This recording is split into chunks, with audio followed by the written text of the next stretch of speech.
Okay students, good morning எல்லாருக்கும். So இந்த வீடியோவில் நம்ம என்ன பார்க்க போகிறோம்னா, நேற்று கிளாஸ் 1 பார்த்தாச்சு. ஸோ இன்றைக்கி கிளாஸ் 2 பார்க்கலாம். ஸோ இன்றைக்கி எடுத்து ஜென்ரல் அக்ரிகல்ச்சர் பார்த்தோம்.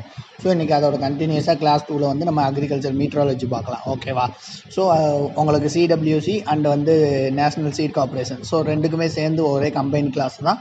ஸோ நீங்கள் டெய்லி நம்ம கிளாஸை இது பண்ணிக்கோங்க. நம்ம சேனலை சப்ஸ்கிரைப் பண்ணி வச்சுக்கிட்டிங்கன்னா நம்மளோட சேனலில் ப்ளேலிஸ்ட்டில் இருக்கும். ஸோ ப்ளேலிஸ்ட்டில் நீங்கள் பார்த்துக்கலாம். ஸோ நேற்று சொன்ன மாதிரி நீங்கள் என்எஸ்சி எக்ஸாம்ஸ்க்கு ப்ரிப்பேர் பண்ணுறீங்கன்னா உங்களுக்கான டெஸ்ட் பேட்சஸ் நம்ம கொடுத்துட்ருக்கோம். ஸோ டெஸ்ட் பேட்சஸ் எம்எஸ்சி ட்ரைனிங்க்கு 10 செட்ஸ் ஆஃப் டெஸ்ட் பேட்சஸ் இருக்கும். அது போக ஸ்கோர்ஸு ஆன்சர்ஸ்லாம் நீங்கள் இது பண்ணிக்கலாம். ஸோ அந்த மாதிரி அது ப்ரீவியஸ் இயர் கொஸ்டினில் எந்த மாதிரி ஒரு செட்டப்பில் கேட்டிருக்காங்களோ ஸோ அந்த செட்டப்பில் தான் உங்களுக்கான கொஸ்டின்ஸ் இருக்க போகுது. So 10 sets of NSC test batches மட்டும் உங்களுக்கு 99 rupees வரும். ஸோ அதே மாதிரி சிடபிள்யூசி சென்ட்ரல் வேர் ஹவுசிங்கான டெஸ்ட் பேட்சஸ் 10 செட்ஸ் ஆஃப் கொஸ்டின்ஸ்க்கு உங்களுக்கு 99 rupees தான். ஸோ இது போக மெட்டீரியல்ஸ் நான் சாஃப்ட் காப்பி மெட்டீரியல்ஸும் வேணும் சார், எனக்கு ரெண்டுக்குமே கம்பைனான டெஸ்ட் பேட்ச் வேணும்னா ஸோ 199 rupeesக்கு நீங்கள் பர்ச்சேஸ் பண்ணிக்கலாம். ஸோ 3 இது இருக்குது. சென்ட்ரல் வேர் நீங்கள் இது பண்ணிக்கலாம். ஸோ அதே மாதிரி இந்த மெட்டீரியல்ஸ் உங்களுக்கு சாஃப்ட் காப்பி மட்டும்தான் வரும். நீங்கள் தனியாக பர்ச்சேஸ் பண்ணுற மாதிரி தான் இருக்கும். பிகாஸ் எல்லாமே நம்ம ஒரே மெட்டீரியலில் கொடுக்க முடியாது. ஸோ சாஃப்ட் காப்பி நீங்கள் பர்ச்சேஸ் பண்ணிங்கன்னா ஸோ உங்களுக்கு அதுக்கு தனியாக அமௌண்ட் வரும். ஸோ நீங்கள் எல்லா கோர்ஸஸையும் சப்ஜெக்ட் வைஸ் நீங்கள் அந்த சாஃப்ட் காப்பியில் அசஸ் பண்ணிக்கலாம். ஸோ ஓகே, இப்போ அக்ரானமி ஓகேவா? நேற்று ஜென்ரல் அக்ரிகல்ச்சர் பார்த்தோம். ஸோ இன்றைக்கி அக்ரானமி பார்க்க போகிறோம். ஸோ அக்ரானமி பார்த்தீங்கன்னா க்ரீக் வேர்டு ஓகேவா? க்ரீக் வேர்டில் டிரைவ் ஆகிருக்கு. ஸோ உங்களுக்கு அக்ரோஸ் அப்படின்னு அர்த்தம். அக்ரோஸ்னா ஃபீல்டு, நாமஸ்னா மேனேஜ்மெண்ட். ஸோ அக்ரோஸ்னா ஃபீல்டு, நாமஸ்னா மேனேஜ்மெண்ட் ஓகேவா? ஸோ இப்போது அக்ரானமினா என்ன பார்த்து ஜென்ரலாக அக்ரிகல்ச்சர்னால் என்னென்னு பார்த்தோம். நம்ம cultivation of crops in a field for meeting out daily requirement தான் நம்ம அக்ரானமின்னு பார்த்தோம். ஸோ இப்போது அக்ரானமினா என்னது? சயின்டிஃபிக் ஸ்டடி ஓகேவா? அந்த கிராப்பை எப்படி கல்டிவேட் பண்ணுறது, என்னென்ன மேனேஜ்மெண்ட் பண்ணணும், அதெல்லாம் பற்றி அந்த சயின்டிஃபிக் ஸ்டடி தான் அக்ரானமி அப்படின்னு சொல்கிறாங்க. ஸோ ஸ்டடி அண்டு ப்ராக்டிஸ் ஓகேவா? Study and practice of management okay? Management and crop production okay? Management and crop production. Water management to ensure sustainable and productivity agriculture system ஓகேவா? So ஒரு study பண்ணுறோம் எதை பற்றி? Management, crop production and water management. இது எல்லாத்தையும் பற்றி study பண்ணி ஒரு sustainable and productivity agriculture system கொண்டு வர்றதுக்கு தான் நம்ம இந்த அக்ரானமிங்கிறது யூஸ் ஆகுது. ஸோ இப்போ இதில் என்னென்ன ஃபீல்ட்ஸ் இருக்குது பார்த்தீங்கன்னா, ஹார்டிகல்ச்சர் இருக்குது.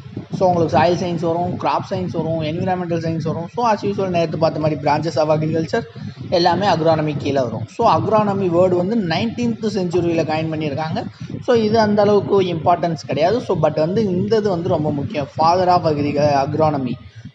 அக்ரானமி பார்த்தீங்கன்னா பீட்டர் டி கிரென்சியன். ஸோ ஓகேவா? அவர் தான் ஃபாதர் ஆஃப் அக்ரானமி. ஸோ இதெல்லாம் டாபிக்ஸ் என்னென்ன டாபிக்ஸ் அக்ரானமி கீழே வரும் அப்படின்னு பார்த்தீங்கன்னா, உங்களுக்கு டில்லேஜ் வரும் ஓகேவா? Land preparations. ஸோ அதே மாதிரி sowing and irrigations and fertiliser manures எல்லாம் வரும். அந்த மாதிரி ஹார்வெஸ்டிங் ஃபைனலாக. ஸோ இதெல்லாம் ஒவ்வொரு சப்ஜெக்டில் ஒவ்வொரு டாப்பிக்காக நம்ம பின்னாடி அடுத்தடுத்த கிளாஸில் பார்ப்போம். ஸோ ஜென்ரலாக அக்ரானமிங்கிறனால நான் உங்களுக்கு அக்ரானமி கொடுத்துருக்கேன். ஸோ இப்போ அக்ரானமி ஓகே, கிராப்பை தான் கல்டிவேட் பண்ண போகிறோம். ஸோ கிராப்போட சீசன்ஸ் நமக்கு தெரிஞ்சிருக்கணும். Okay, kharif crops. ஸோ நான் சொன்னது தான் கரீஃப் கிராப்ஸ். உங்களுக்கு கரீஃப் கிராப்ஸ் எப்போ சோயிங் ரொம்ப முக்கியம், இதை மட்டும் நோட் பண்ணி வச்சுக்கோங்க. சோயிங் எப்போ பண்ணுவாங்க அப்படின்னு கேட்டிங்கன்னா, சவுத் வெஸ்ட் மான்சூன் ஸ்டார்ட் ஆகிறப்ப, சவுத் வெஸ்ட் மான்சூன் ஸ்டார்ட் ஆகிறப்பனா எப்படி மே டு ஜூலையில் சோயிங் பண்ணுவாங்க. ஸோ இது கூட நீங்கள் மே டு ஜூலையில் சோயிங் பண்ணிவிட்டு செப்டம்பரில் ஹார்வெஸ்ட் பண்ணுவாங்க ஓகேவா? மே டு ஜூனில் சோயிங் எடுத்துகிட்டு நான் உங்களுக்கு செப்டம்பரில் ஹார்வெஸ்ட் பண்ணுவாங்க. ஸோ இதுதான் கரீஃப் சீசன்ஸ். ஸோ இதுக்கு example sorghum, pearl millet, rice, maize இதெல்லாம் சொல்லும். ஸோ எல்லாம் ஷார்ட் டியூரேஷன் கிராப்பும் sir okay. Short duration crops ஃபுல்லாக இது ரொம்ப முக்கியம். ஷார்ட் டியூரேஷன் கிராப்ஸ் இருக்கும் பார்த்தீங்களா? Short duration. So short duration crops ஃபுல்லாக கரீஃப் கிராப்ஸ் ஓகேவா? புரிஞ்சுதா? ஷார்ட் டியூரேஷன் அதாவது ரைஸு, மெய்ஸு, சொர்க்கம் இதெல்லாம் kharif crops. So and rabi ஆட்டோமேட்டிக்காக லாங் டியூரேஷன் கிராப்ஸ் ஃபுல்லாக ரபி கிராப்ஸ் ஓகேவா? லாங் டியூரேஷன் கிராப்ஸ் ஃபுல்லாக ரபி கிராப்ஸ் ரொம்ப முக்கியம். லாங் டியூரேஷன் கிராப்ஸ் ஃபுல்லாக ரபி கிராப்ஸ். ஸோ நீங்கள் எக்ஸாம்பிள்ஸ்க்கு தனியாக தேடணும்னு அவசியம் இல்லை. ஷார்ட் டியூரேஷன் கிராப்ஸை ஃபுல்லாக எடுத்து கரீஃபில் எழுதிக்கலாம். அதே மாதிரி லாங் டியூரேஷன் கிராப்ஸை ஃபுல்லாக எடுத்து ரபியில் எழுதிக்கலாம். ஸோ இது ரொம்ப முக்கியம். கூலர் கிளைமேட்டுக்கு தேவைப்படும். எதுக்கு? ரபி கிராப்ஸ்க்கு கூலர் கிளைமேட் தேவைப்படும் நமக்கு ரபி கிராப்ஸ்க்கு. ஸோ அதே மாதிரி வார்ம் கிளைமேட் வந்து எப்போ தேவைப்படும்னா ஜெர்மினேஷன் அப்போ வார்ம் கிளைமேட் தேவைப்படும், ரொம்ப முக்கியம். ஜெர்மினேஷன் அப்போ வார்ம் கிளைமேட்டும், அது க்ரோத் அப்போ கூல் கிளைமேட்டும் தேவைப்படுற ஒரே கிராப் ரபி கிராப். ஸோ இது வந்து சோயிங் வந்து அக்டோபர், ஓகே, இங்கே செப்டம்பரில் முடிஞ்சிச்சு. ஸோ அடுத்து அக்டோபரில் இது ஒரு சோயிங் எடுத்துருவாங்க. ஸோ ஹார்வெஸ்ட் பார்த்திங்கன்னா பிப்ரவரி ஏப்ரலில் ஹார்வெஸ்ட் பண்ணுவாங்க. So kharif rabi seasons. So அது போக ஜெய்டுனா உங்களுக்கு தெரியும், summer season, okay. Rice throughout the year, okay. Throughout the ஏரில் வந்து ஆர்டிஃபிஷியல் இரிகேஷன் மூலயமா நம்ம வந்து இது பண்ணுறது தான் வந்து ஜெய்டு, ஓகேவா. அது கரீஃப், ஓகே. ஸோ இப்போது அக்ரோ கிளைமேட்டிக் ஜோன்ஸ் ரொம்ப முக்கியம். நேற்று பார்த்தோம்ல அக்ரோ கிளைமேட்டிக் ஜோன்ஸ் வந்து எந்த 5 இயர் பிளானில் இது பண்ணாங்கன்னு பார்த்தோம்னா 7th 5 இயர் பிளானில் தான் நமக்கு வந்து அக்ரோ கிளைமேட்டிக் ஜோன்ஸ் வந்து கொண்டு வந்தாங்க.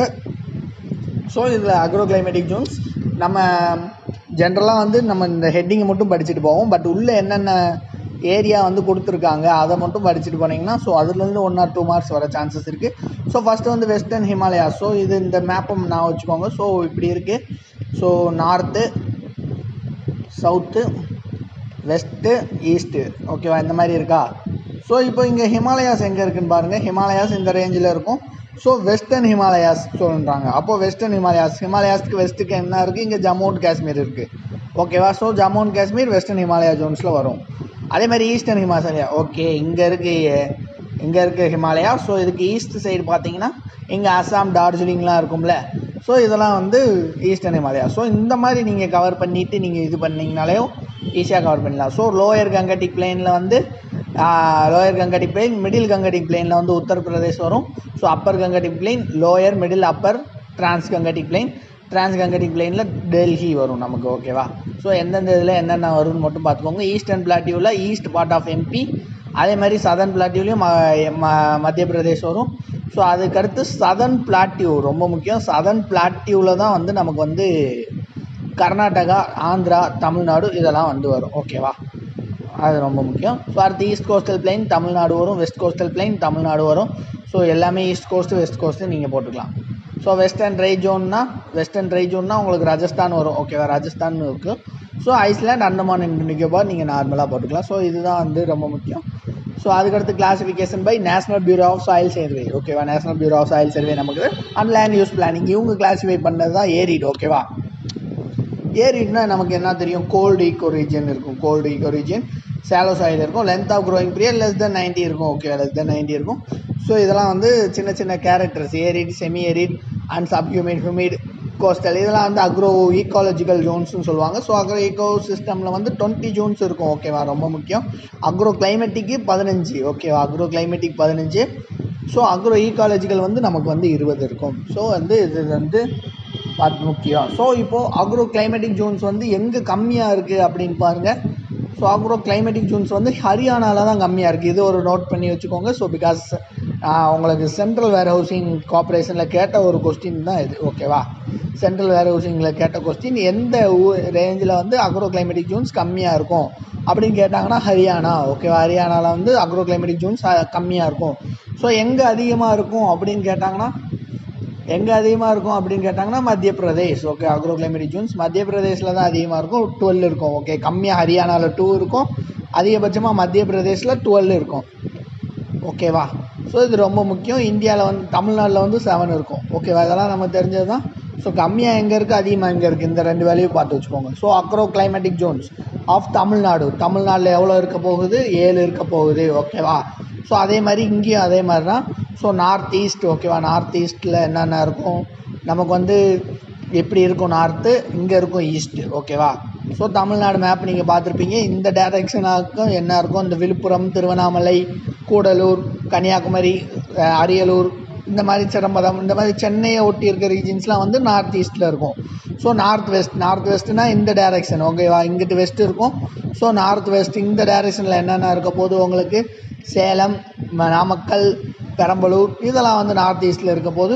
So western zone, okay. இங்கே எப்படி இருக்குது, நார்த்து, வெஸ்ட்டு, ஈஸ்ட்டு, சவுத்து இப்படி இருக்க போகுது. ஸோ இங்கே வெஸ்டர்னில் என்னென்ன இருக்க போகுது உங்களுக்கு, வெஸ்டர்னை நோக்கி திருச்செங்கோடு, கோயம்புத்தூர், ஈரோடுலாம் இந்த ரேஞ்சில் இருக்கும். ஸோ காவேரி டெல்டா நியூட் உங்களுக்கு தெரியும், காவேரினாலே உங்களுக்கு Thanjavur, Tiruvarur, Nagapattinam well irrigated areas அங்கெல்லாம் இருக்கும், ஓகேவா. வெல் இரிகேட்டட் ஏரியாஸ், ஓகேவா. வெல்லுனா நல்ல இரிகேட்டட் ஏரியா, வெல் இல்லை, ஓகேவா. வெல் இரிகேட்டட் ஏரியா வந்து நமக்கு வந்து Kaveri delta well irrigated area வந்து நமக்கு வந்து காவேரி டெல்டா ஜோன்ஸ் வந்து இருக்கும். ஓகேவா, காவேரி டெல்டா ஜோன்ஸ் வந்து வெல் இரிகேட்டட் ஏரியா. ஓகேவா. ஸோ அதுக்கடுத்து வந்து சதர்ன் ஜோன்ஸ் நீங்கள் பார்த்துக்கிங்கன்னா சதர்ன் ஜோன்ஸ் வந்து 7 பிசைட்ஸ் அமங் வந்து it's typically coastal. Okay, coast வந்து அதிகமாக இருக்கும். ஸோ சதர்ன் ஜோனில் வந்து நமக்கு தேனி, திண்டுக்கல், மதுரை எல்லாமே வந்து நமக்கு வந்துடும். தூத்துக்குடி இதெல்லாம் வந்து நமக்கு வந்து சதர்ன் ஜோன்ஸில் வந்துடும். ஹை ரெயின்ஃபால் உங்களுக்கு தெரிஞ்சது தான் கன்னியாகுமரி. ஹை ரெயின்ஃபால் கன்னியாகுமரியில் தான் அதிகமாக இருக்கும். அண்ட் ஆல்சோ கன்னியாகுமரியில் தான் ஹையஸ்ட் ஏரியா அண்டர் இரிகேஷன், ரொம்ப முக்கியம். ஹையஸ்ட் ஏரியா அண்டர் இரிகேஷனும் நமக்கு வந்து கன்னியாகுமரியில் தான் இருக்குது. ஸோ 2 இதுலேயும் வந்து நீங்கள் இது பண்ணிக்கோங்க. ஸோ அந்த ஹை ஆட்டிடியூட் அந்த ஹில்லி ஜோன்ஸ்னாலே நமக்கு தெரியும். அண்ணாமலை, பழனி, பொதிகை ஹில்ஸ், கொல்லிமலை. ஸோ இதெல்லாமே ஹில்லி ரீஜன்ஸ். ஸோ இதெல்லாம் agro climatic zones of Tamil Nadu. வந்து நார்த் ஈஸ்ட் இங்கிட்டு பார்த்தோம். ஸோ இந்த சைடாக பார்த்தீங்கன்னா சென்னை, கூடலூர், விழுப்புரம் அந்த டிஸ்ட்ரிக்ஸ்லாம் வரும். ஸோ நீங்கள் இந்த மேப்பை வச்சே நீங்கள் வந்து ஊர் பேர்லாம் அதில் போட்டுக்கலாம். Okay. So at last crop factors affecting crop production. Okay, crop production பண்ணுறதை வந்து என்னென்ன ஃபேக்டர்ஸ் அஃபெக்ட் பண்ணுது அப்படின்னு கேட்டாங்கன்னா வந்து இன்டர்னல் ஃபேக்டர்னால் அந்த கிராப்புக்குள்ளே இருக்குது. ஸோ ஜெனட்டிக் ஃபேக்டர் அது.